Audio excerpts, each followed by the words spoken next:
হাইলাকান্দি রবীন্দ্র মেলা প্রাঙ্গণে কর্মরত নাইট গার্ড গৌতম রায়ের মৃত্যু হয়েছে। আনুমানিক বছর 35-এর গৌতম হাইলাকান্দি শহরের 3 নম্বর ওয়ার্ডের মিশন রোড এলাকার বাসিন্দা ছিলেন। জানা গেছে গত রাতে বাড়ি থেকে খাবার খেয়ে তিনি নাইট ডিউটির উদ্দেশ্যে রবীন্দ্র মেলায় আসেন। এরপর বন্ধুদের সঙ্গে অতিরিক্ত মদ্যপান করেন বলে অভিযোগ। গৌতম রায়ের স্ত্রী আগেই তার বন্ধুদের ফোন করে অনুরোধ করেছিলেন যেন তিনি অতিরিক্ত মদ্যপান না করেন, কারণ মদ্যপান করলে তার আচরণ অস্বাভাবিক হয়ে যায়। আজ সকাল গৌতমের বন্ধু নাকি তার স্ত্রীকে ফোন করে দ্রুত মেলা প্রাঙ্গণে আসতে বলেন। পরে পরিবারের লোকজন এসে জেনারেটর রুমের ভেতরে তাকে ঝুলন্ত অবস্থায় দেখতে পান। এতে পরিবারের শোকের ছায়া নেমে আসে।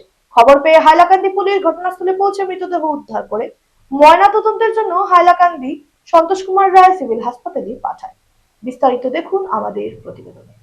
না কিছু হয়েছে না, মানে মেলাতে আইসই তো আবার পরে তারা লোকে মনে খাইছে এর আগে, মানে মেলার মানুষের লোকে খাইছে, মদ তো খায় না, খাওয়ার পরে মাথাটা গরম হয়ে গেছে। এরপরে গরম হইয়া কি তার লেগেছে এরকম বললাম, বালা মানুষ থাকলে এরকম করার মানুষ না, এরকম করার মানুষ না। আমরা মেলার থেকে ফোন গেছে কি আইয়া দেখছি জুতা উতা পড়ানো, সোয়াটার শার্ট খুলা আইয়া ভাইছি আমরা অতটুকু। মদ না খাইলে মরলো না, অতটুকু আমি খাইব। তারপরে মেলা সবরে আমি কইছি যে তার কেউ মদ খাবাইও না, কেউ খাবাই না, কেন এ মদ খাইলে সহ্য করতে পারে না, সবরে কইছি। আর তো গাতার লাগাছে না, দিন কাটছে, ভাত খাইছে না, আর তো সবাই মিলে মদ খাইছে, খাইয়া তো সব সবের বাড়িতে গেছেন গিয়া।